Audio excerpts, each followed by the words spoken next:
부모에게 순종하라라는 제목으로 말씀을 함께 나누겠습니다. 오늘은 어버이 주일입니다. 어버이 주일도 어린이 주일처럼 이렇게 성경에서 유래된 그런 절기는 아니죠.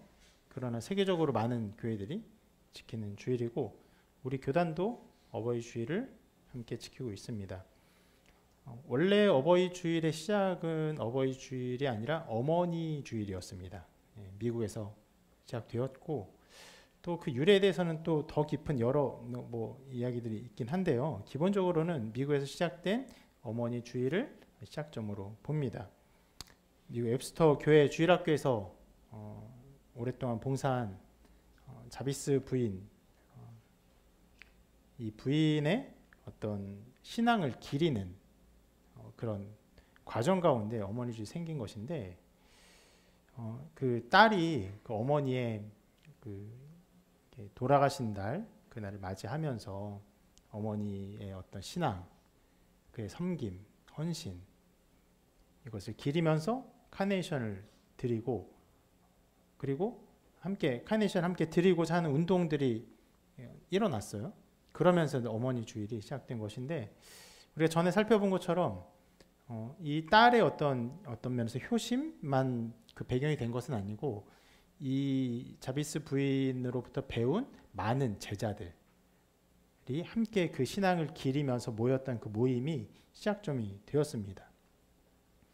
그러면 이 자비스 부인이 어떤 신앙을 보였는가를 조금 더 살펴보자면, 이 자비스 부인이 18세가 되면서 그때 이제 1800년대 초에 보통의 사람들이 그러했던 것처럼 18세가 되면서 곧장 결혼을 했고 아이들을 낳았어요. 그런데 위생 상태가 별로 좋지 않았고 아이들에게도 여성에게도 여러 환경들이 좋지 않아서 아이들을 4명이나 이제 어떻게 보면 떠나 보내게 되었습니다. 근데 이 여성이 굉장히 그 사회 활동에 좀 적극적인 여성이었는데, 그런 상황에서 아이들 또 여성들을 위한 어떤 운동들을 여러 모양으로 했습니다. 그러던 중에 미국의 남북 전쟁이 벌어졌어요. 그리고 이 여성이 있던 지역이 남북 전쟁에 굉장히 어떤 면에서의 교전의 중심지 중에 하나였다고 해요. 그래서 이 여성이 그런 그 선언을 합니다. 자신들과 함께하는 그 여성들과 아이들을 돕는 그 단체는 중립을 지킬 것이고 어느 군인이든 우리가 치료해 줄 것이고 그들에게 옷과 음식을 제공해 줄 것이다 라고 하는 어떤 선언을 하게 됩니다. 근데 전쟁은 계속되고 많은 부상자들이 있으니까 여러 모양으로 헌신하고 수고를 했습니다. 그렇게 애를 쓰고 수고하고 자기를 내던진 헌신 가운데 실은 그 전쟁의 그 가운데 4명의 아이들을 더 잃었다고 해요. 그래서 총 12명의 아이를 낳았는데 그중 8명의 아이를 이 여성이 잃었다고 합니다. 그러는 중에 4명의 아이는 살아남았죠.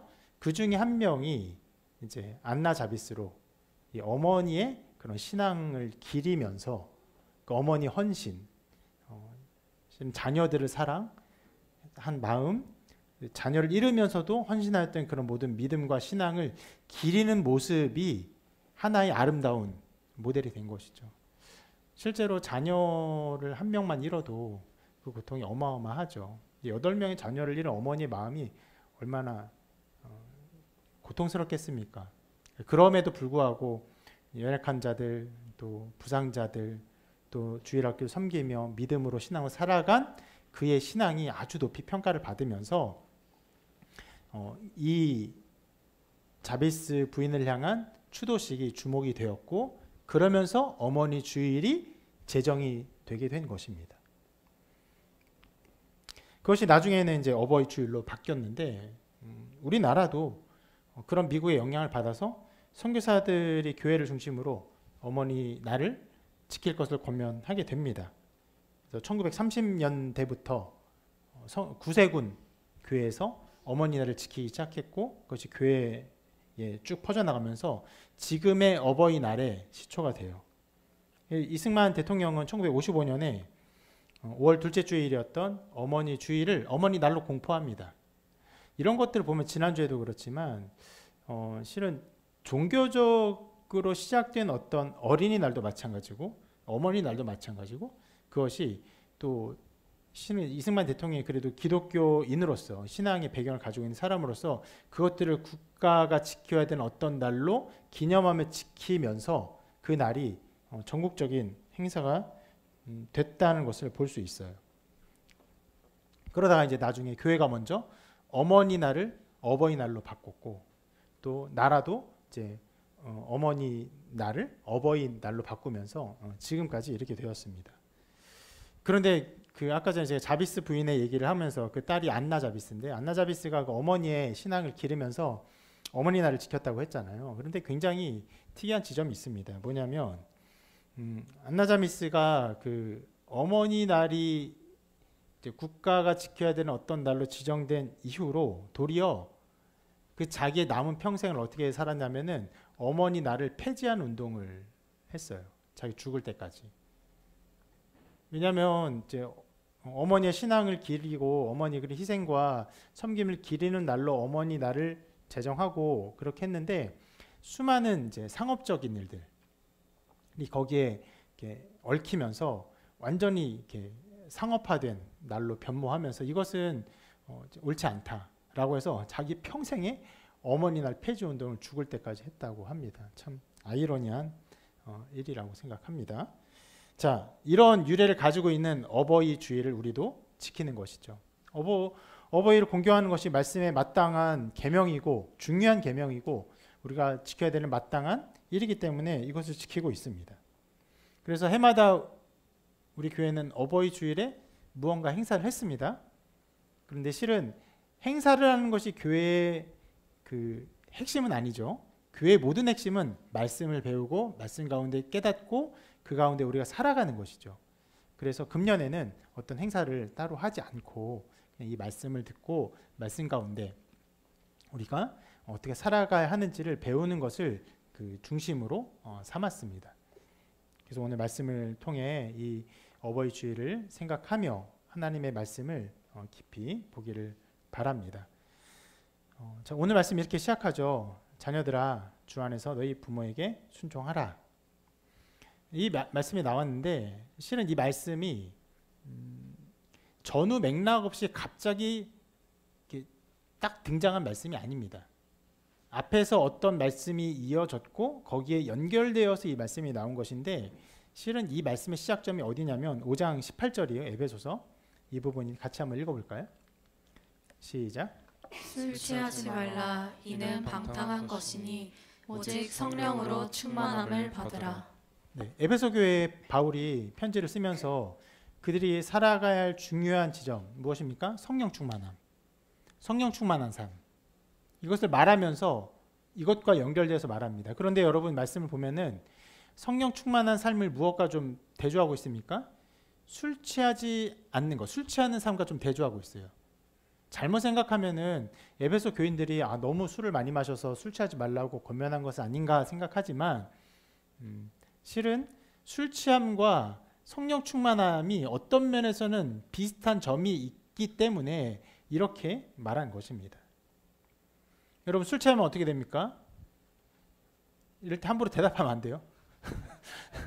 함부로 대답하면 안 돼요. 예.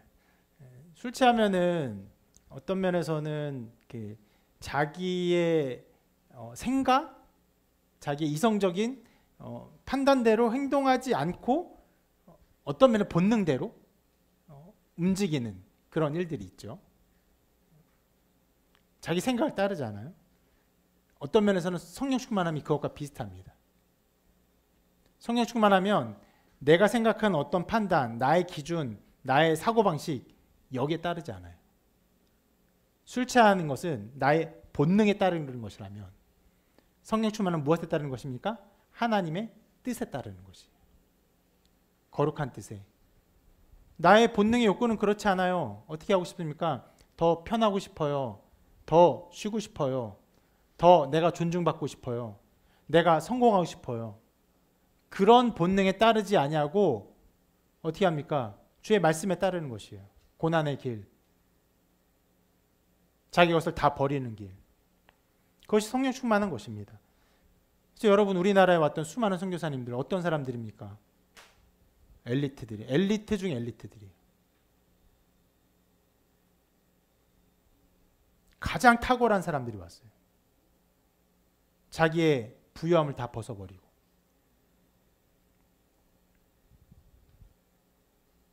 하나님의 뜻에 따르는 것입니다. 역사상 그런 사람들의 이야기는 여러 모양으로 많이 나타나 있어요.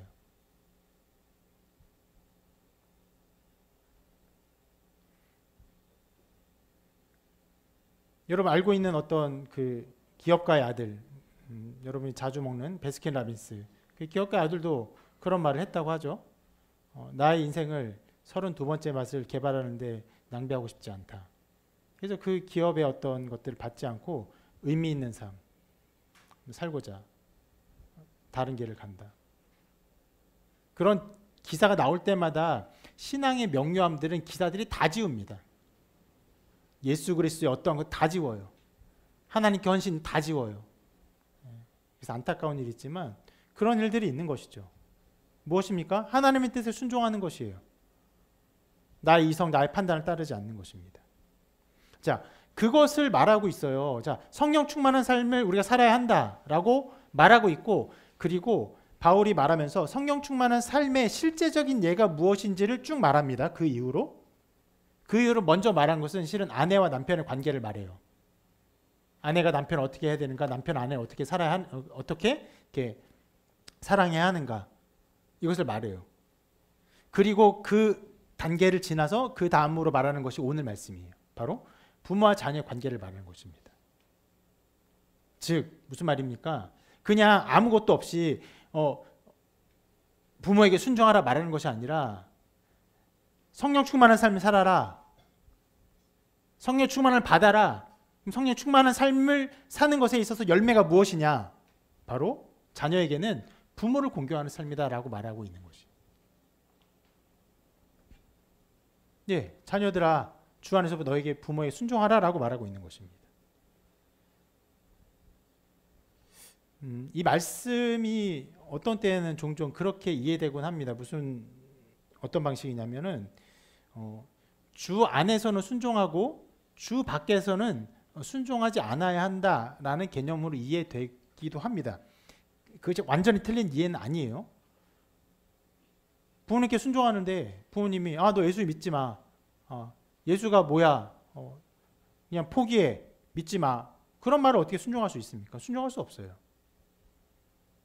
그런 면에서 주 안에서 순종하는 이 명령이 하나님의 명령을 거스르지 않는 면에서 부모를 따르라는 말로 이해될 수도 있습니다. 그런 면이 가능해요.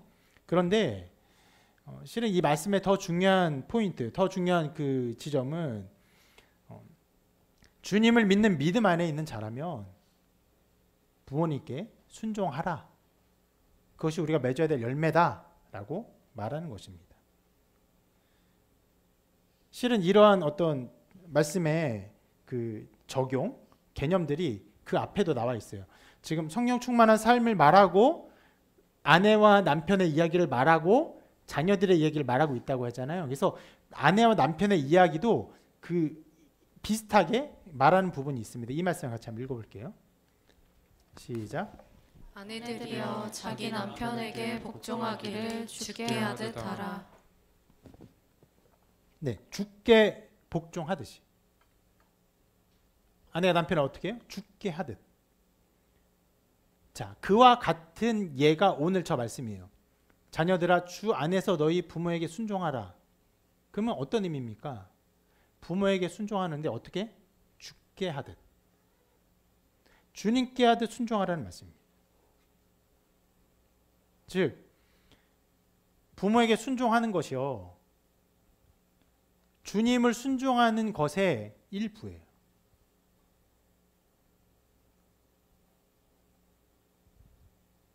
이 말씀을 좀 더 명료하게 본다면 성령 충만함을 받으라, 그리고 부모에게 순종하라. 즉 무슨 말입니까? 성령 충만한 가운데 하나님의 뜻을 이루어라. 그 열매는 부모에게 순종하는 것이다 라고 말하는 것이에요. 그러니까 그냥 주어진 것이 아니라 성령 충만함의 열매로서 부모의 순종의 열매가 맺어져야 한다라고 우리에게 가르쳐 주는 것입니다. 당연히 성령 충만함은 하나님 뜻에 따르는 것이고 하나님 뜻에 합하는 것이고 주의 명령에 순종하는 것이죠. 그리고 연이어서 부모에게 순종할 것을 말하고 있는 것입니다. 자, 그래서 부모에게 순종하라는 명령을요, 단순히 그것만 보는 것이 아니라 이 위에 있는 글자처럼 성령 충만한 가운데 하나님의 뜻을 이루는 것으로 이 부모에게 순종하는 것을 보아야 하는 것이. 자, 이렇게 볼 때 부모에게 순종하라는 명령을요, 두 가지 차원으로 살펴볼 수 있습니다. 한 가지는 탁월함이에요. 무슨 말이냐면 부모에게 순종하는 것이요, 일반적으로 그냥 부모의 말씀을 잘 듣고 잘 따라라 하는 것을요, 훨씬 넘어서는 명령으로 주어진 것이. 어떻게 해요? 아까도 말한 것처럼 죽게 하듯. 죽게 하듯 순종하라고 말씀하고 있는 것이.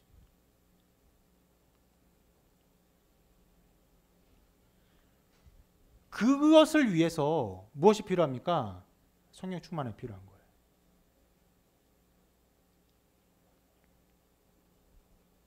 여러분, 하나님의 명령을 어떻게 받습니까? 무겁게 받죠. 그리고 거룩한 것으로 받죠. 중요한 것으로 받죠. 그렇게 부모님의 말씀을 따르라고 가르치고 있는 것이.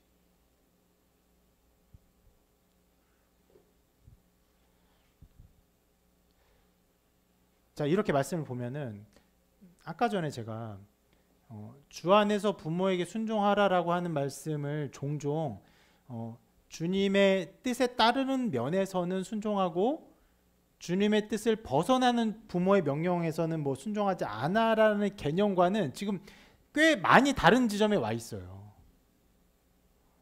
주님께 순종하듯 주님을 따르듯 어떻게 해요? 탁월하게 그 명령이 따르고 순종할 것을 우리에게 요구하고 있는 것이에요. 그러한 여러분, 주님의 명령에 순종하는 면에 있어서 우리가 주님의 말씀을 따르는 것에 있어서 굉장히 중요한 지점이 있습니다. 그것은 무엇입니까? 바로 주님의 말씀을, 주님의 명령을 진실된 마음으로 섬기는 것이에요. 이것이 우리의 신앙의 굉장히 핵심입니다.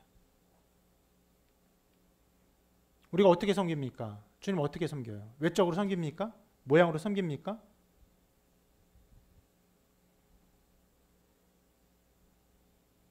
그렇게 교회가 이루어지는 순간 교회는 쇠락해 갑니다. 겉으로만 하게 되는 순간부터 교회는 쇠락해 가요. 어떻게 합니까? 마음 중심에서 나를 구원하신 주님을 기뻐하며 즐거움으로 나의 모든 것 드리는 것이에요. 나의 시간과 나의 재능과 나의 마음과 사랑을 다 드리는 것입니다. 억지로 하는 것이 아니에요. 흉내만 내는 것도 아닙니다.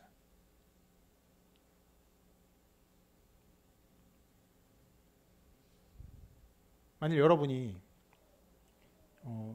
하나님의 일을 하면서 모양만 흉내내고 있다면 하나님을 속이는 것이죠.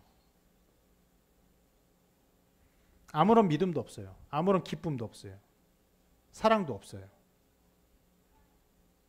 그러면서 섬기고 있다면 그 섬김의 목적이 무엇입니까? 대부분 자기 만족이에요. 세상 사람들도요,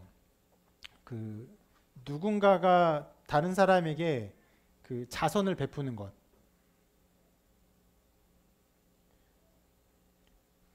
예를 들어서 고아원에 뭐 1,000만 원을 기부하고 뭐 그런 행위들에 대해서 그냥 자기 만족이 아닌가 이런 의구의 눈총을 보냅니다.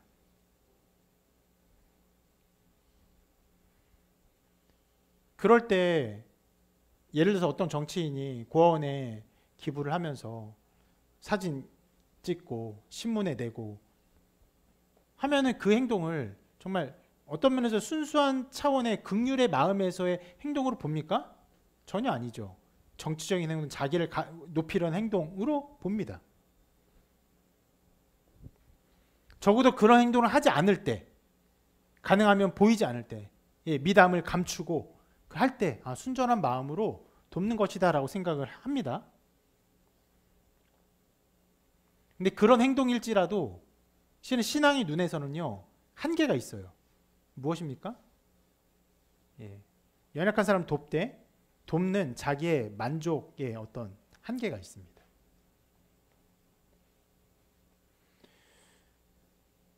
여러분, 연약한 사람을 돕는 일도 그러한데 교회에서 하나님의 일을 하고 하나님의 그 어떤 영광을 위해서 무언가를 한다고 하면서 그 일을 하면서 어떤 신앙과 믿음과 기쁨도 없이 그 일을 하고 있다면 그건 어떤 면에서는요 신앙적 행위가 아니에요. 도리어 무엇이라고 할 수 있습니까? 반신앙적 행위예요. 그래서 여러분의 섬김의 동기를 살펴보아야 합니다.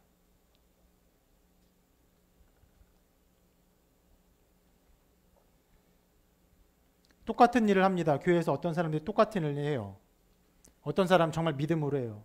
이 일을 통해서 정말 이 교회 공동체가 아름다워지기를, 하나님의 은혜가 조금 더 전해지기를, 예배드리는 데 있어서 조금도 어떤 어려움이 없기를, 세심하게 말 그대로 바닥에 떨어진 어떤 먼지라도 이렇게 치우기를 바라면서 그런 행동을 합니다. 어떤 사람 똑같은 행동을 해요. 예를 들면 바닥을 청소해 똑같이 해요. 그런데 그 일에 하나님께 영광되기를 소망하는 마음도 없고 예배를 도우려는 어떤 마음도 없고 그냥 더러우니까 깨끗하게 하는 거예요. 같은 행동하고 외적으로는 같은 결과가 나옵니다. 바닥이 더러워서 똑같은 곳을 치워서 깨끗하게 되었어요. 그러나 그것을 보는 하나님께서 그것을 같은 행동으로 봅니까? 완전히 다른 행동이에요. 한 사람 주님을 기뻐하며 주님께 영광 돌리기를 소망하며 나의 작은 섬김이라도 하나님께 영광 돌리기를 소망하며 그 걸음을 했을 때 하나님이 그것을 기뻐 받으시죠. 또 한 사람은 아무런 마음이 없어요. 아무런 생각이 없어요. 그럼 하나님 그것을 보시고 기뻐하십니까?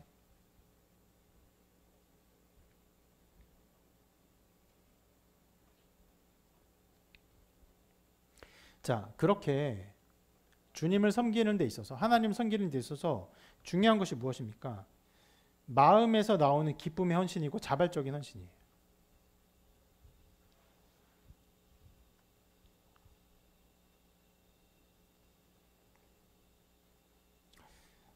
여러분 좀 얘기가 그 부모를 공경하다가 여러분의 섬김과 그 헌신에도 조금 흘러간 면이 있긴 한데 여러분 헌신과 섬김에 있어서 그 믿음이 없다면 여러분 동기를 살펴보고 온전한 헌신이 될 수 있게 해야 합니다.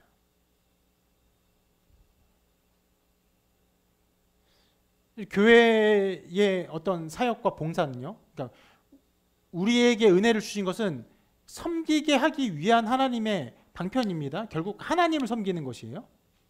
섬기는데 그래서 두 가지 어려움이 있어요. 한 사람은 섬기지 않아요. 왜 섬기지 않습니까? 섬기는 마음이 없어요. 기뻐하지 않아. 하나님 섬기는 데 관심이 없어. 문제예요. 잘못된 신앙이에요. 온전하게 되어야 됩니다. 믿음과 사랑으로 섬기기를 기뻐해야 돼요. 근데 또 한 사람 섬겨요? 그럼 괜찮습니까? 아니요. 섬기면서도 자기 만족, 자기의 하나님을 기뻐하는 마음 전혀 없을 수 있어요. 두 가지 모두 문제예요.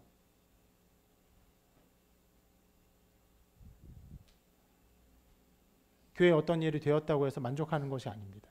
그렇게 될 수 없어요.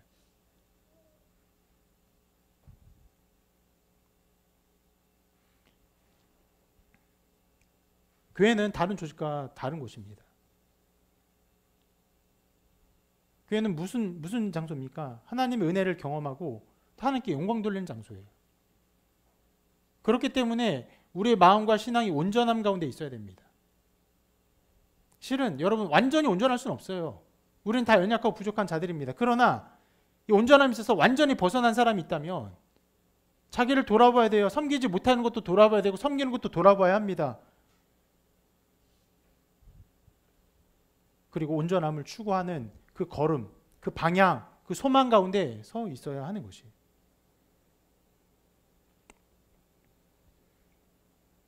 하나님께서 우리에게 주신 말씀 중에서 위대한 그리고 가장 중요한 말씀이 있습니다. 이렇게 말씀하셨어요. 같이 한번 읽어보겠습니다. 시작. 오직 성령이 너희에게 임하시면 너희가 권능을 받고 예루살렘과 온 유대와 사마리아와 땅끝까지 이르러 내 증인이 되리라. 예수님께서 승천하기 전에 제자들이 하신 말씀이고 이 말씀으로 말미암아 하나님의 교회는 주의 나라는요 급속도로 전 세계에 퍼졌습니다. 아까도 말씀드렸지만 우리나라의 그 엘리트들이 수많은 사람들이 왜 그 선교사들이 왜 와서 복음을 전했습니까? 이 명령에 따르기 위해서 온 것이에요. 이 명령을 자기 생명보다 더 소중한 것으로 여겼습니다. 자기의 목숨을 그냥 초계와 같이 버렸어요. 그런데 이 명령이 중요한 것이 있습니다. 무엇입니까? 내 증인이 되어라라고 말씀하지 않으셨어요. 어떻게 해요? 되리라. 어떻게 해요? 성령이 임하시면 우리가 그런 존재가 되는 것이.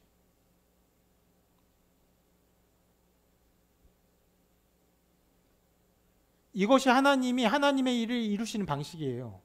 어떻게 하십니까? 하나님의 영으로 우리 마음에 기쁨을 주세요. 하나님의 영으로 우리를 구원하시고 하나님을 즐거워하게 하시고 하나님의 뜻에 합하게 하시고 그 일에 우리가 살아가게 하시는 것입니다. 자발적으로 헌신하게 하세요. 자발적으로 어디까지 헌신하게 하십니까? 자기 목숨을 내어놓는 데까지 헌신하게 하십니다. 자기 삶을 드리는 데까지 헌신하게 하세요. 자기의 만족, 자기의 유익, 자기의 기쁨, 자기의 성공, 심지어 자기 자녀의 자랑과 자기 자녀의 안락한 삶, 이 모든 것을 다 자발적으로 내어놓게 하세요.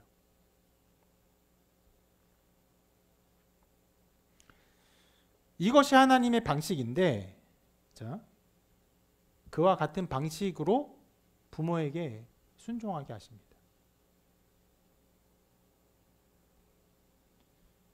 어떻게 해요? 성령 충만함을 받아 성령 충만한 가운데 부모의 뜻을 순종하는 것이 어떻게 해요? 자발적으로 기뻐하며 즐거워하며 억지로 하는 것이 아니라 그렇게 하게 하십니다. 성령의 은총이 어떤 일을 그렇게 하십니까? 성령의 은총은요, 우리로 하여금 하나님의 거룩한 뜻을 깨닫게 하시고 하나님의 거룩한 계획을 알게 하시고 그리하여서 우리의 지난날의 모든 삶을 감사함으로 받아들이게 하십니다. 이것이 우리에게 벌어지는 일이 너무너무 놀라운 일입니다. 여러분,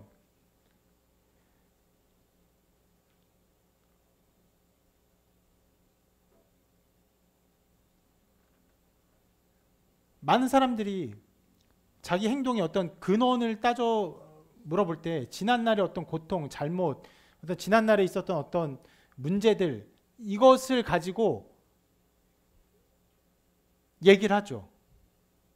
거기서 벗어나기 위해서 여러 말들을 합니다. 성령께서는 우리에게 어떻게 하게 하십니까?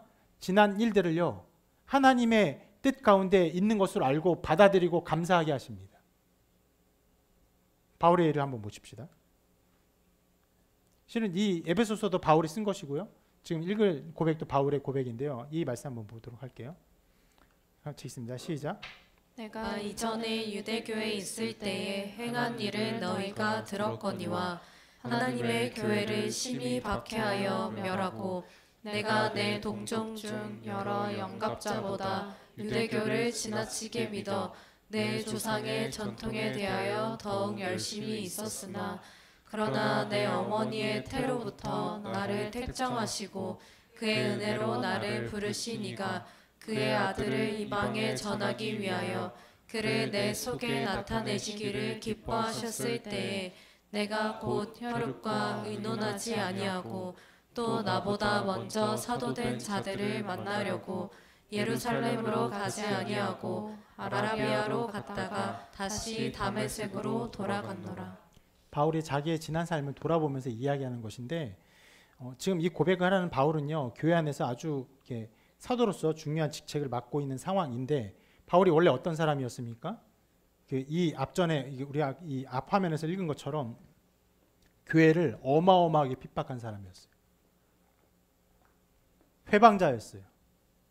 신자들을 죽이는 사람이었습니다. 왜요?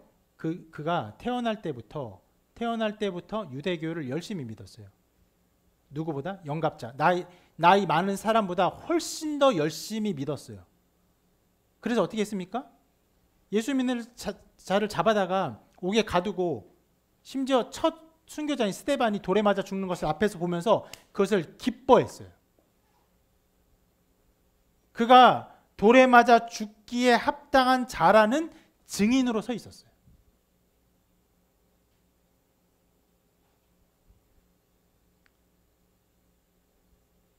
그런 면에서 바울이 실제로 교회 안에서 사도로서의 의구심을 의구를 많이 당해요. 바울이 가는 곳에서, 여러 곳에서 바울을 받아들이기를 좀 거부하기도 했고 무서워하기도 했고, 그래서 바울이 굉장히 많은 서신서를 쓰고 영향을 미쳤지만 바울 서신서의 많은 부분이 바울의 사도권 변호가 나옵니다. 내가 사도다. 실은 베드로는 자기의 사도권 변호하지 않아요. 예수님의 제자였고 예수님을 3번 부인했음에도 불구하고 그가 예수님의 제자였기 때문에 변호하지 않아요. 바울은 그렇지 않아요. 예수님의 직접 제자도 아니었어요. 근데 유대교에 있었어요. 그리고 예수님 믿는 자를 핍박했어요. 그래서 교회 안에서 바울의 사역은 굉장히 여러모로 어려움을 겪었어요.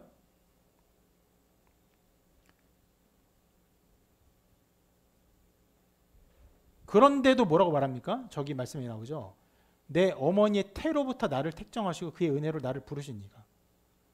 아니요. 저렇게 말할 수 있는 정황이 아니었어요. 어머니의 태로부터 어떤 사람이었어요? 유대교를 열심히 믿는 사람이었어요. 태어나면서도 유대교 열심히 믿었어요. 계속 열심히 믿었어요. 그래서 그 어떤 면에서 부모의 바람대로 자라서 실은 부모가 그 당시에 가장 석학이라고 할 수 있는 가말리알의 문화에까지 이 바울이 배울 수 있도록 지원했어요.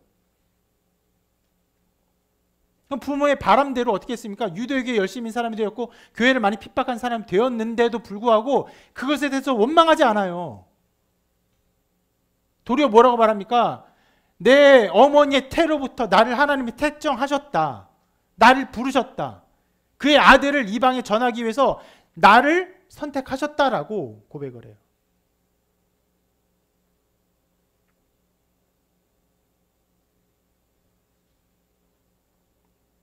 실제로 바울이 로마서에서 아주 중요한 신앙의 태도를 이렇게 말하는데, 제가 읽을게요.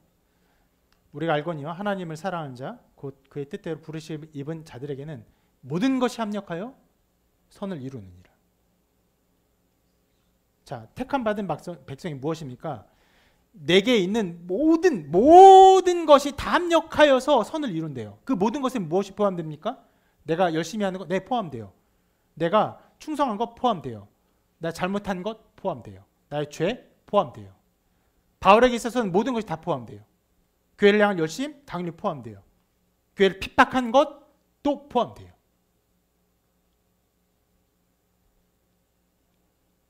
어머니의 태로부터 나와서 유대교 열심히 믿었던 것조차 포함되는 것이에요.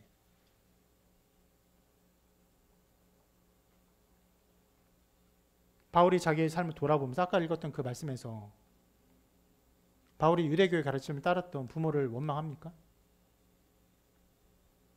아니요, 그렇지 않습니다. 그냥 그 모든 상황을요, 감사로 받아요.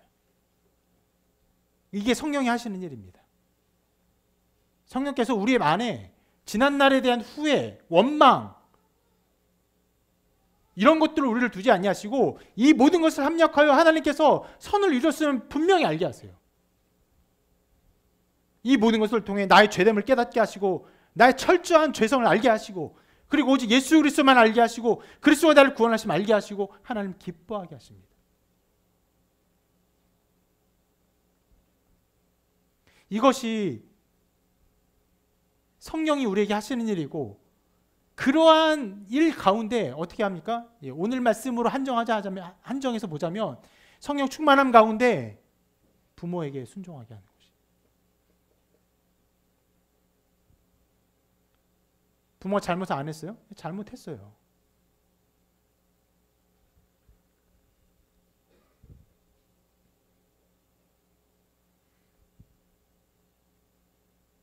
부모가 바울의 삶에 선한 영향만 끼쳤어요? 아니요. 교회 사도로서는요, 아주 나쁜 영향을 끼쳤어요. 그러나 그 모든 것을 감사로 받게 하십니다.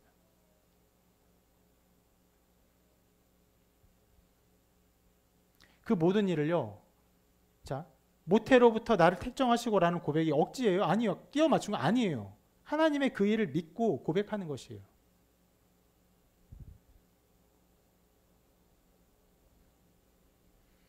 그렇게 우리가 주 안에서 부모에게 순종하라고 명령하는 것입니다. 성령의 은혜 가운데, 성령 충만함 가운데 날 모든 것들을 감사로 받고 모든 일을 감사로 받으며 부모에게 순종하라고 명령하고 있는 것이. 그러한 탁월함 때문에 성령 충만함이 필요한 것이고 성령 충만함 가운데 부모 순종의 열매를 맺으라고 명령하고 있는 것입니다.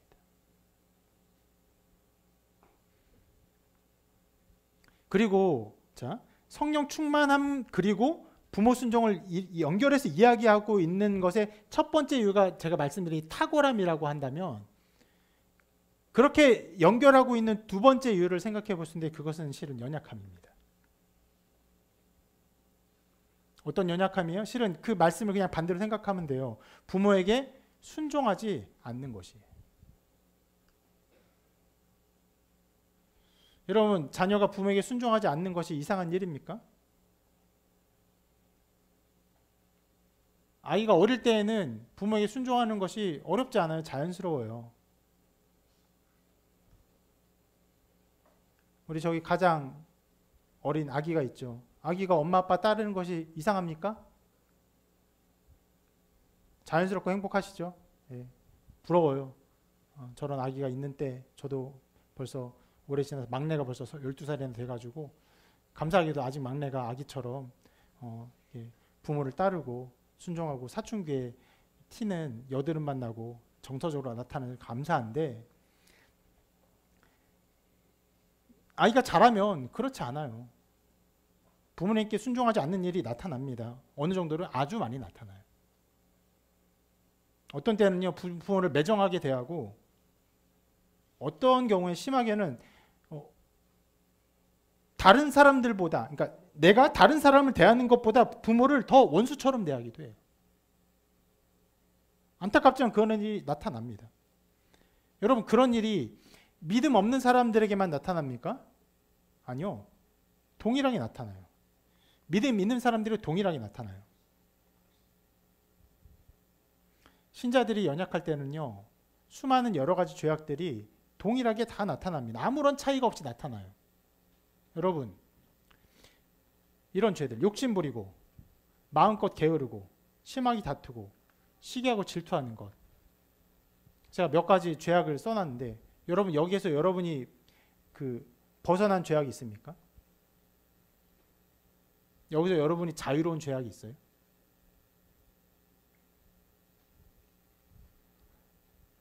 자유롭지 못하고 말할 뿐 아니라 심지어는 어떤 면에서는 이것들을 열심히 저지를 거예요. 여러 가지 욕심, 식욕, 색욕, 나태하고 게으르고 죽을 만큼 싸우고 다른 사람을 정말 죽었으면 좋겠다고 생각할 정도로 시기하고 질투하고,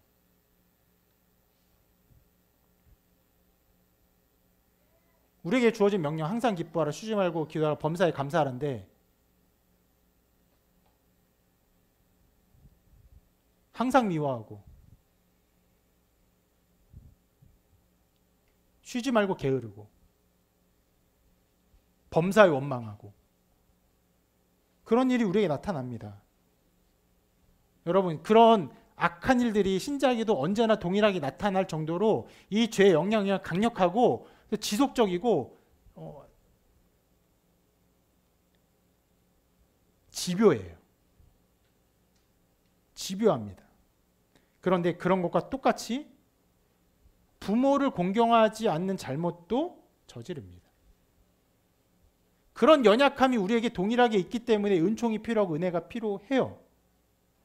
자, 여러분, 바울이 인간이 짓는 죄를 여러 모양으로 나열을 했거든요. 그 죄의 나열을 한번 읽어보겠습니다. 같이 읽겠습니다. 시작.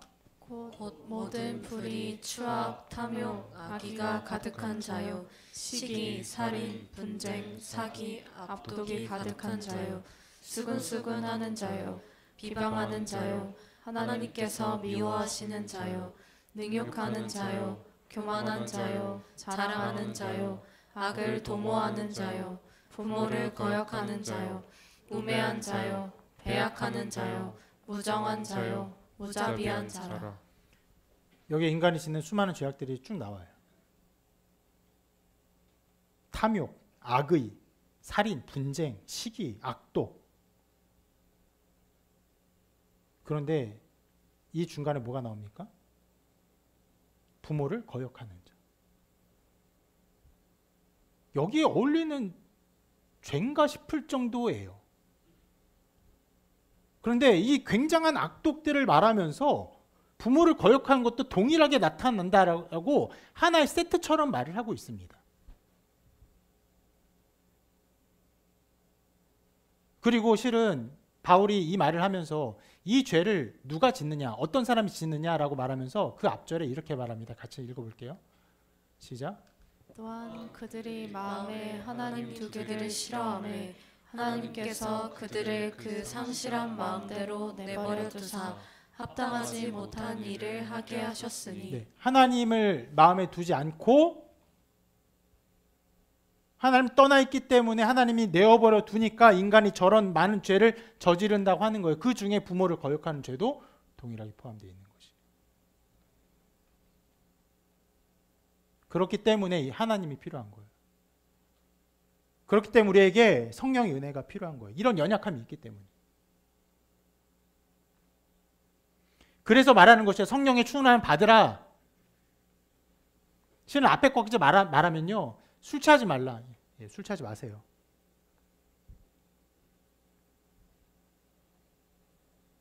성령의 충만을 받아야 돼.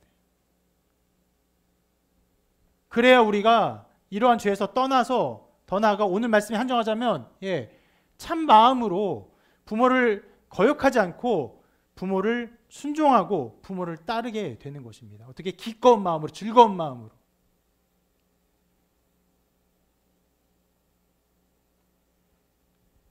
우린 연약한 존재이기에 그렇습니다.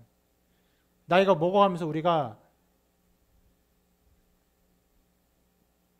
우리 심정과 우리 마음이 강건해지고 온전해집니까? 아니요. 성숙해지는 것이 아니라 도리어 더 이기적이 되고 더 교만해지고 더 감사할 줄 모르기에 하나님의 은혜가 갈수록 필요합니다.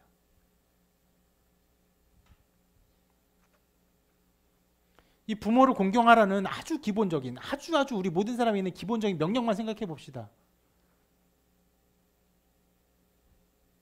말하지 못하는 우리 아기에게 너 부모를 공경해야 돼, 이걸 막 가르칠 필요가 있을까요?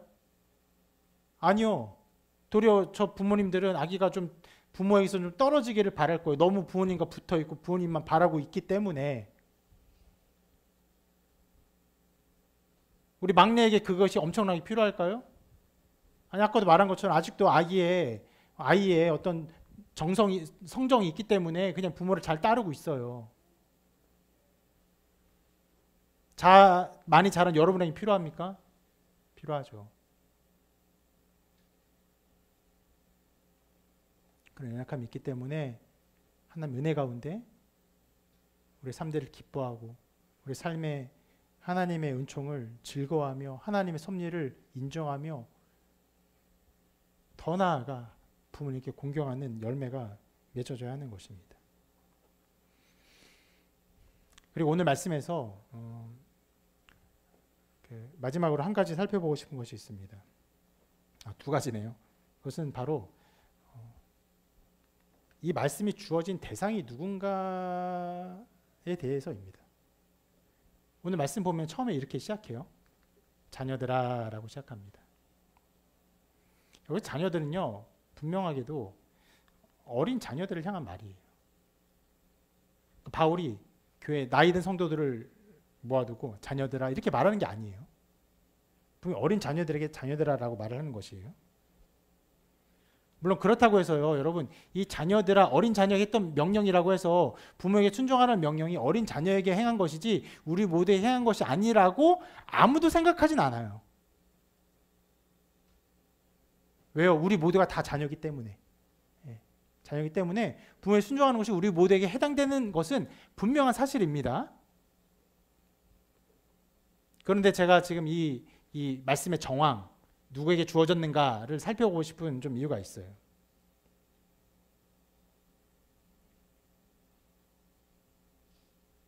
자, 에베소 교회에 편지를 쓰면서 자녀들아 주 안에서 너희 부모에게 순종하라 라고 명령을 하고 있는데 이 자녀들은 그럼 어떤 자녀들일까요? 다른 모든 특징은 구체적으로 특정할 수 없는데 이렇게 볼 수 있어요. 이 자녀들은 분명 부모님과 함께 에베소 교회에 속해 있는 어린 자녀들이에요.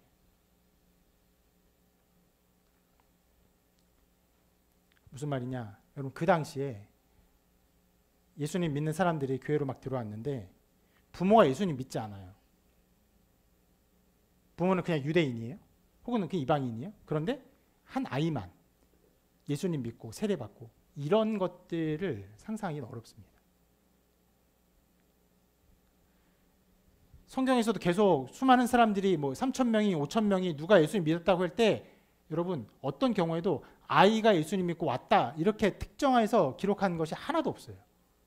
다 누가? 남자가 기본적으로 올 때 가족들이 오고 그런 상황을 보이고 있습니다. 물론 이것을 우리가 지금 이렇게 받는 것은 조금 어색해. 왜냐하면 한국 교회가 자라면서 성장할 때 아이가 먼저 교회에 와서 예수님 믿는 일이 꽤 많았습니다. 정말 은혜로운 일이에요.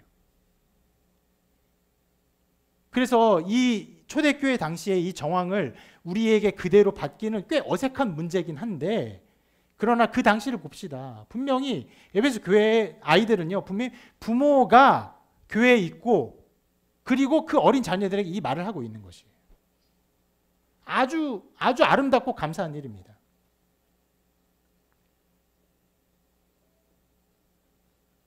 그들에게 말하는 것이에요. 자녀들아, 주 안에서 너희 부모에게 순종하라. 그러면 이 부모들은 어떤 부모들일까요? 에베소 교회에 쓴 편지니까 이 부모, 정확히 부모라고 말하지 않지만 에베소 교인들에게 바울이 어떻게 평가했는지를 보면 되겠죠? 실은 교회 특징적인 평가가 있습니다. 이 부분 같이 읽어볼게요. 시작. 이로 말미암아 주 예수 안에서 너희 믿음과 모든 성도를 향한 사랑을 나도 듣고 내가 기도할 때에 기억하며 너희로 말미암아 감사하기를 그치지 아니하고. 네, 이런 사람들이었어요. 그러니까 바울에게 굉장히 칭찬받을 만한 신앙이 있는 부모들이었어요. 그들의 좋은 신앙이 인정받을 만한 신앙이었습니다. 물론 여러분, 그럼에도 불구하고 에베소 교회가 배우고 깨우쳐야 될 것이 많기 때문에 무려 서신서인데도 꽤 길게 6장까지 되면서 많은 것들을 가르칩니다. 근데 여러분, 에베소서랑 지금 대표적으로 고린도서를 한번 비교해 보세요. 굉장히 다릅니다. 고린도서는요, 고린도 교회에 나타난 수많은 악한 문제들이 있어요. 이단의 문제, 음란한 문제, 여기서 말하기도 어려워요. 그런 문제들을 막 저질렀기 때문에 고린도 교회에 책망하면서 썼어요? 에베소 교회는 그런 것이 없어요. 도리어 이렇게 칭찬하고 성령 충만하라고 하고 아내가 남편에게 죽게 하듯 복종하라고 하고 남편은 아내에게 주님이 교회를 섬기듯 아내를 섬기라고 합니다. 정말 아름다운 것들을 말하고 있어요. 그렇게 자 부모들이 온전한 믿음의 아름다운 가운데 열매를 맺고 있고 그들이 함께 있는 교회의 자녀들에게 바울이 말하는 거예요. 자녀들아, 주 안에서 너희 부모에게 순종하라.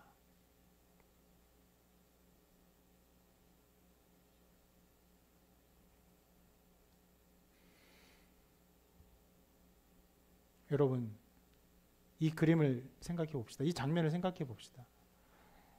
이러한 복이 여러분 모두에게 있기를 바랍니다. 여러분 각 사람이 정말 은혜 가운데 믿음 가운데 아름답게 자라서 사도로부터 칭찬받을 수 있는 그런 믿음의 사람들이에요. 그리고 여러분들의 자녀들에게 또 말하는 거예요. 자녀들아, 너희 부모에게 순종하라. 얼마나 아름다운 그림입니까?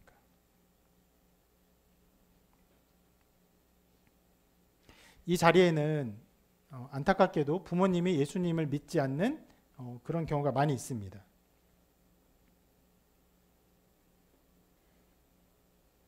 그런 지체들은 어떤 면에서 제가 앞에 부모님께 순종하라 라고 하는 그 명령을 받는 것이 그대로 받는 것이 꽤 어려운 말이었을 것입니다. 왜 그렇습니까? 부모님이 주님의 뜻을 전혀 몰라요. 부모님이 요구하는 어떤 것들이 굉장히 세속적인 성공을 요구하기도 해요. 자녀를 향한 사랑이 너무 지나쳐서 이 세상에서 이기적인 사람이 되라고 말하기도 합니다.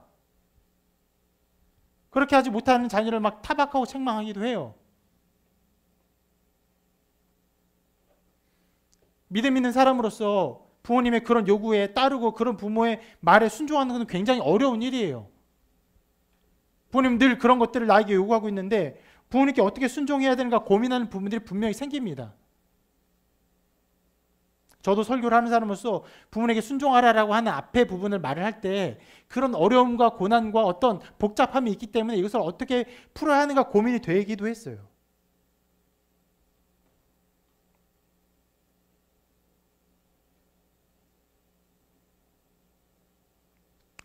그런 어려움과 고통이 여러분들의 자녀에게는 없기를 바랍니다.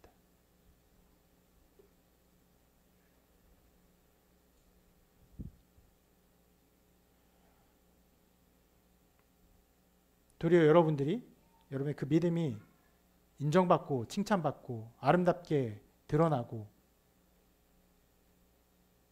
여러분 자녀에게도 너희 부모에게 순종하라라고 주의 말씀을 가르칠 때 그 자녀가 그 말을 들으면서 그래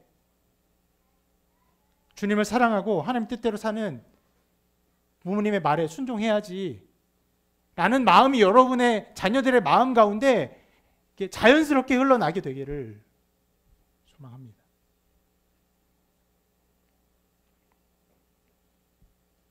이미 그런 복을 누린 사람들이 있습니다.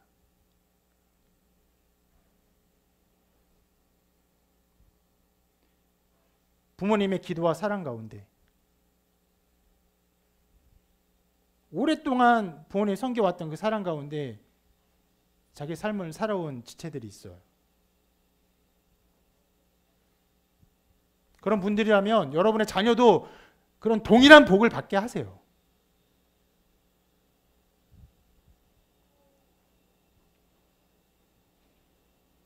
여러분이 누린 것보다 더 크고 아름다운 복을 누리게 하십시오.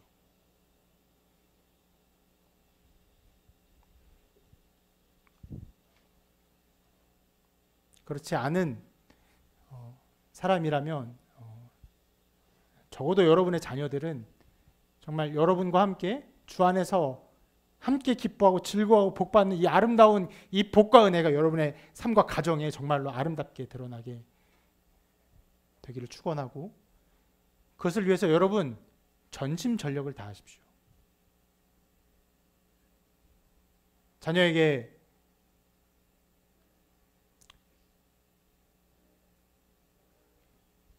좋은 아파트를 물려주고 좋은 사업체를 물려주고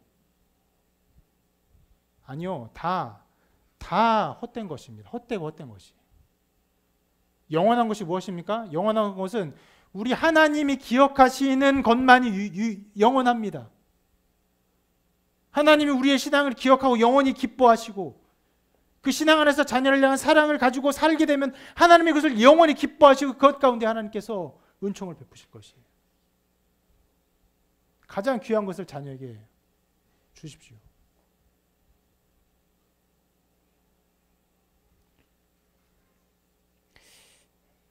그리고 마지막으로 오늘 말씀에서 살펴볼 것이 있습니다. 이 자녀들아 주 안에서 부모에게 순종하라라고 말을 하면서 맨 끝에 이렇게 말합니다. 뭐라고 말하냐면 아주 특이한 표현인데 이것이 옳으니라. 설명하지 않아요. 옳은 일이에요. 여러분 이것을 옳지 않다 말할 사람 아무도 없어요. 부모에게 순종하는 것 모든 사람에게 있는 옳은 말이에요. 옳은 생각입니다. 이것이 어느 정도로 옳은 일인지 하나님은요 우리 모두에게 모든 사람에게 모든 자녀들에게 태어나면서 부모님을 기뻐하게 하십니다.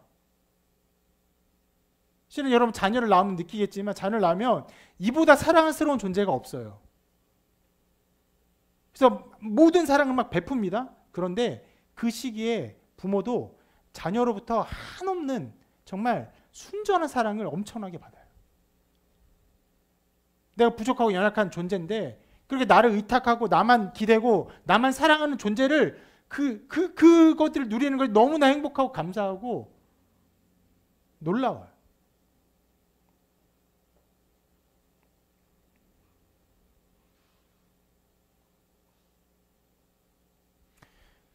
비록 우리가 죄인이어서 어릴 때 부모를 그리 사랑하고 존중하다가도 자라면서 좀 그렇지 않게 되죠. 거역하고 배반하고 원망하고 때로는 심하면 원수처럼 여기는 일도 생기는 안타까운 일이 있지만 그럼에도 불구하고 우리 모든 사람 마음 안에 부모를 공경하는 것이 마땅하다는 것은 모든 사람이 다 인정하는 바입니다. 너무나 당연하기에 바울은 말해요. 이것이 옳으니라. 여러분 이렇게까지 근원적으로 선언하는 게 거의 없습니다. 성경에. 아주 근원적인 선포예요.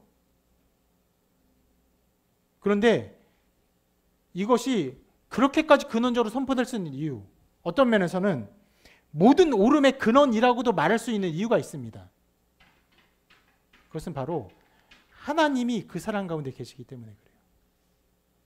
무슨 말이냐? 하나님의 존재가 바로 부모를 향한 사랑 가운데 계신 거예요. 이해가 되십니까? 하나님이 어떤 분이십니까? 하나님 사랑이세요. 여러분 새가족반 이번 주에 끝나서 이 새가족반 멤버들은 이 내용이 무엇인지 알 거고 지난 회개 들은 사람들 이 내용을 알 것입니다. 성부, 성자, 성령은요 삼위로 계세요. 그런데 한 존재예요. 근데 그분이 사랑이라고 해요. 영원히 사랑하세요. 영원히 사랑으로 존재하세요. 사랑이 많으신 분이 아니라 영원히 사랑으로 존재하시는 분이세요. 어떤 사람입니까? 성부가 그 아들, 성자를 사랑하는 사랑이고 그리고 성자가 어떤 사랑을 사랑합니까? 아버지 하나님을 사랑하는 사랑이에요. 즉 하나님의 존재 자체가 아버지를 향한 사랑 가운데 계신 것이에요. 그 사랑으로부터 모든 것이 흘러나와서 모든 것이 이루어진 것이죠. 그러므로 하나님의 형상을 따라 창조되었고 만들어진 우리가 부모를 사랑하는 것 너무너무 마땅한 것이에요. 하나님의 근원 가운데 서 있는 것이에요. 이 세상의 근원 가운데 있는 것입니다. 여러분 이것을 기억하십시오. 옳은 일입니다. 마땅한 일입니다. 하나님의 아름다움 가운데 우리가 서 있는 것이에요.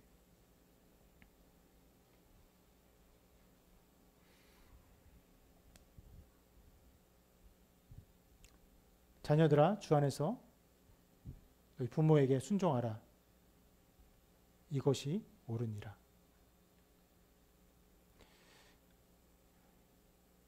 성령 충만함 가운데 이 열매를 아름답게 맺는 여러분 되시기를 바랍니다. 모양으로 외적으로 맺는 것이 아니라 하나님의 은혜 가운데 모든 것을 감사함으로 받고 모든 기뻐하며 부모를 주신 하나님께 또 감사하며 부모님께 감사하며 이렇게 여러분이 할 수 있는 모든 순종을 아름답게 열매 맺기를 주님의 이름으로 축원합니다.